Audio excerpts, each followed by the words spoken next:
दिल थाम के बैठिए, आ रहा है पवन सिंह का गर्दा उड़ा देने वाला गाना। यह गाना आपको झुमाएगा, नचाएगा और दबंगई भी करवाएगा।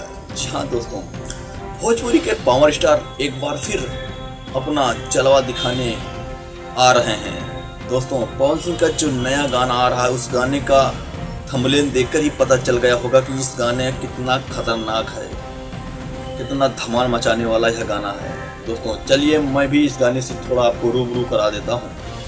दोस्तों, इस एल्बम का नाम है हथियार। यह गाना कल सुबह वेब म्यूजिक चैनल से आएगा। इस गाने में पवन सिंह के साथ भोजपुरी के सबसे हॉट अदाकारा नम्रता मल्ला नजर आने वाली हैं। यह गाना एक अलग लेवल का होने वाला है। जी हाँ दोस्तों, इस गाने को अपने कलमों से सजाया है छोटू शिकारी और म्यूजिक दिया है प्रियांशु सिंह। दोस्तों, इस गाने में नम्रता मल्ला कमाल का दिख रही हैं। उनका लुक देखने को कमाल का लग रहा है।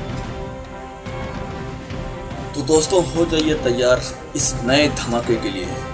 दोस्तों, अगर आप हमारे चैनल पर नए हो तो चैनल को सब्सक्राइब करके वीडियो को लाइक और एक कमेंट जरूर करें। मिलते हैं आपको नेक्स्ट वीडियो में। जय हिंद, जय भारत।